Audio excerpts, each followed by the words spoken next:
मेरे बहन और भाइयों, आप मत्ती अध्याय 1 से 26 तक नीचे दिए लिंक पर देख सकते हो और परमेश्वर के वचन के बारे में जान सकते हो। परमेश्वर की स्तुति, महिमा और धन्यवाद हो।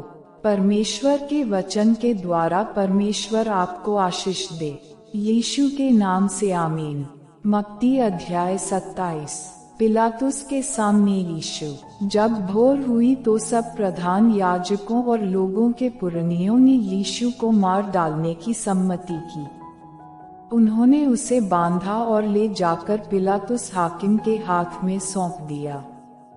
यहूदा द्वारा आत्महत्या। जब उसके पकड़वाने वाले यहूदा ने देखा कि वह दोषी ठहराया गया है, तो वह पछताया और वे 30 चांदी के सिक्के प्रधान याजकों और पुरनियों के पास फेर लाया और कहा, मैंने निर्दोष को घात के लिए पकड़वाकर पाप किया है।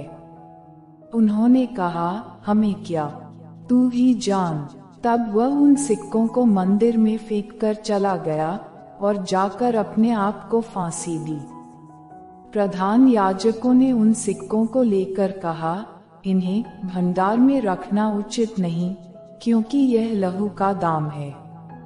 अतः उन्होंने सम्मति करके उन सिक्कों से परदेशियों के गाड़े जाने के लिए कुम्हार का खेत मोल ले लिया।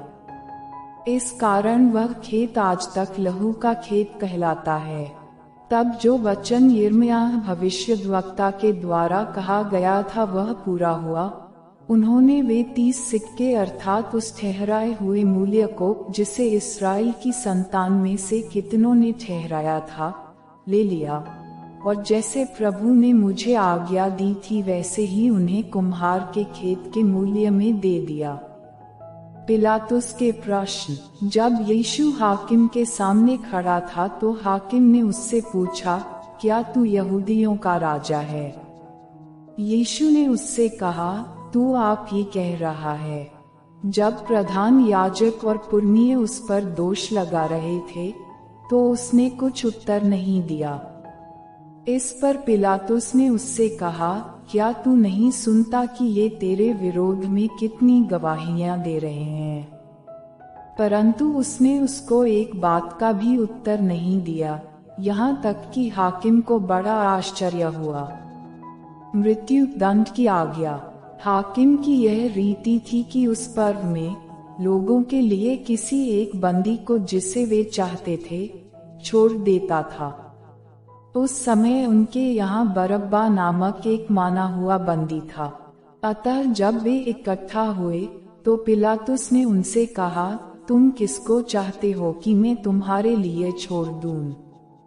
बरअब्बा को या यीशु को, जो मसीह कहलाता है? क्योंकि वह जानता था कि उन्होंने उसे डाह से पकड़वाया है।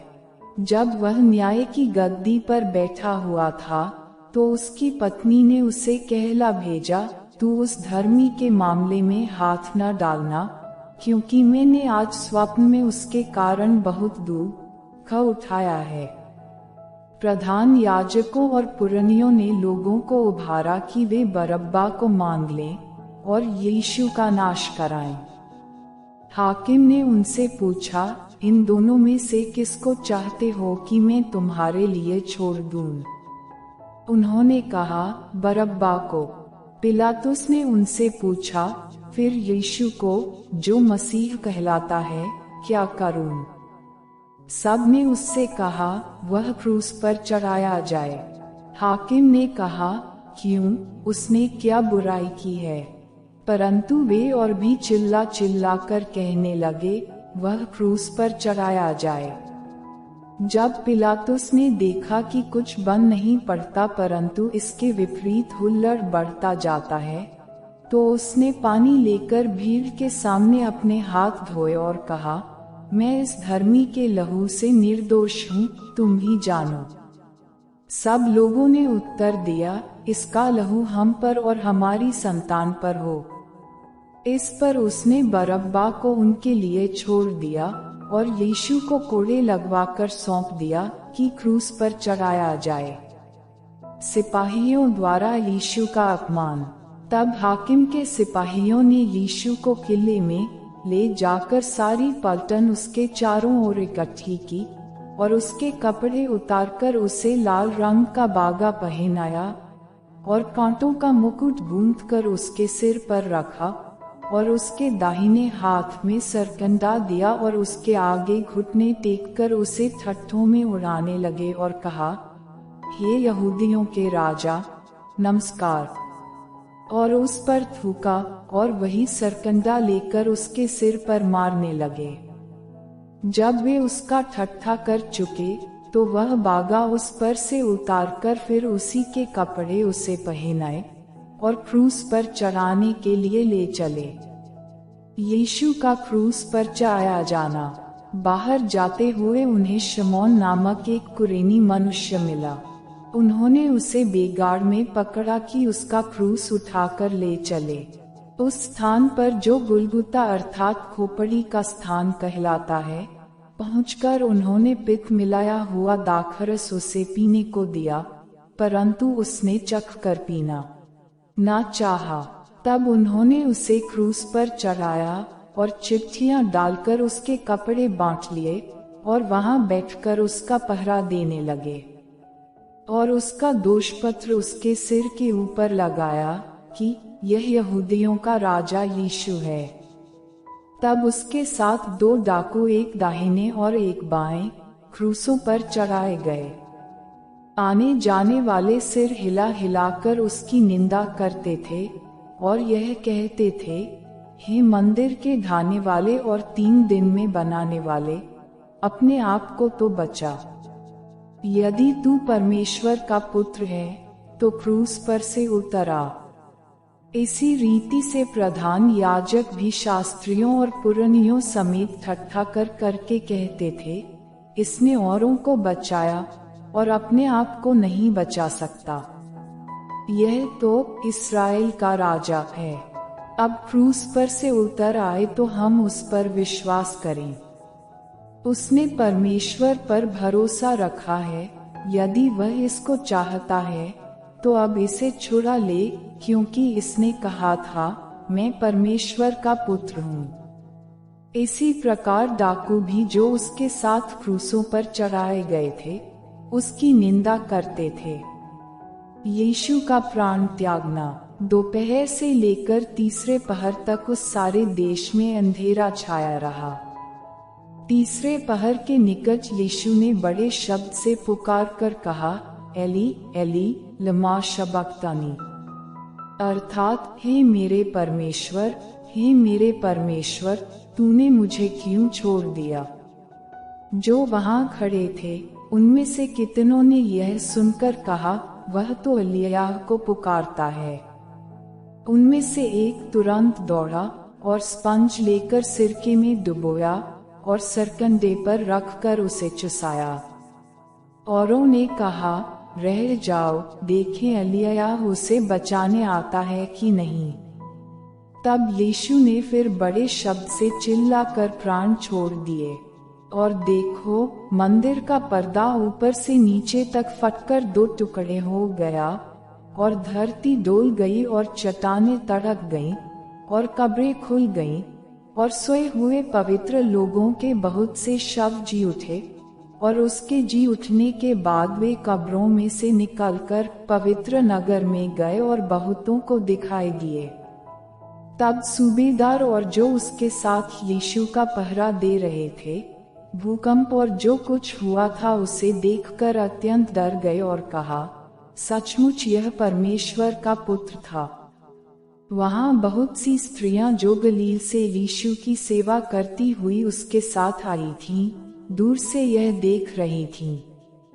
उनमें मरियम मगदलीनी और याकूब और योसेस की माता मरियम और जब्दी के पुत्रों की माता थी।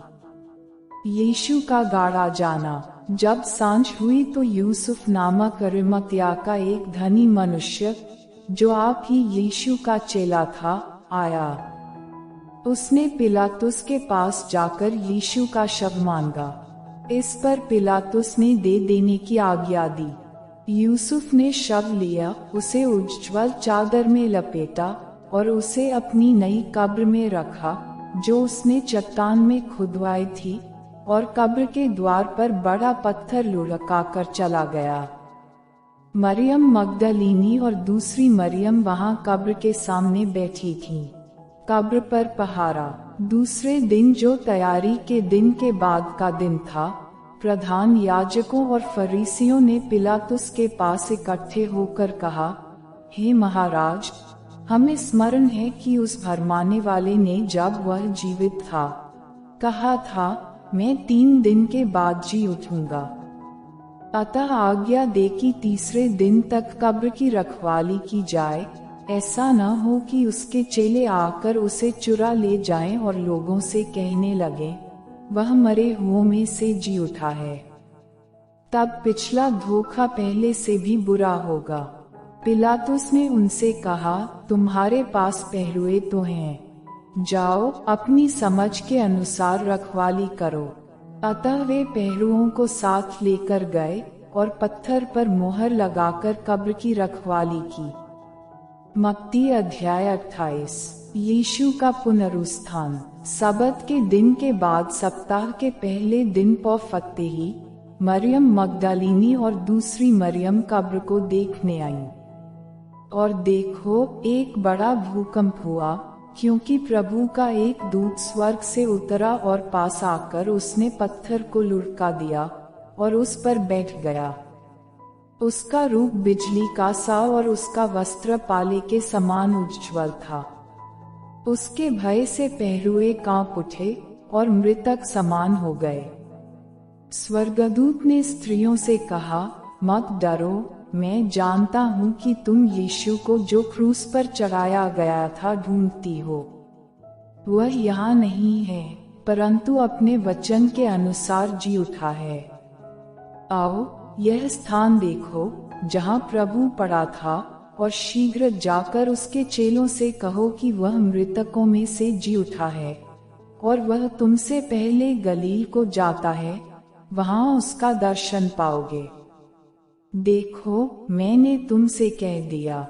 वे भय और बड़े आनंद के साथ कब्र से शीघ्र लौटकर उसके चेलों को समाचार देने के लिए दौड़ गईं। तब यीशु उन्हें मिला और कहा, सलाम। उन्होंने पास आकर और उसके पांव पकड़कर उसको दंडवत किया। तब यीशु ने उनसे कहा, मत डरो, मेरे भाइयों से जाकर कहो कि गलील को चले जाएं, वहां मुझे देखेंगे। पहरुओं की रचना। वे जा ही रही थीं कि पहरुओं में से कुछ ने नगर में आकर पूरा हाल प्रधान याजकों से कह सुनाया। तब उन्होंने पुरनियों के साथ इकट्ठे होकर सम्मति की और सिपाहियों को बहुत चांदी देकर कहा, यह कहना कि रात को जब हम सो रहे थे तो उसके चेले आकर उसे चुरा ले गए। और यदि यह बात हाकिम के कान तक पहुंचेगी तो हम उसे समझा लेंगे और तुम्हें जोखिम से बचा लेंगे। अतः उन्होंने रुपए लेकर जैसा सिखाए गए थे वैसा ही किया। यह बात आज तक यहूदियों में प्रचलित है। यीशु का दिखाई देना और अंतिम आज्ञा। 11 चेले गलील में उस पहाड़ पर गए जिसे यीशु ने उन्हें बताया था। उन्होंने उसके दर्शन पाकर उसे प्रणाम किया, पर किसी किसी को संदेह हुआ। यीशु ने उनके पास आकर कहा, स्वर्ग और पृथ्वी का सारा अधिकार मुझे दिया गया है। इसलिए तुम जाओ, सब जातियों के लोगों को चेला बनाओ और उन्हें पिता और पुत्र और पवित्र आत्मा के नाम से बपतिस्मा दो, और उन्हें सब बातें जो मैंने तुम्हें आज्ञा दी है मानना सिखाओ, और देखो, मैं जगत के अंत तक सदा तुम्हारे संग हूँ।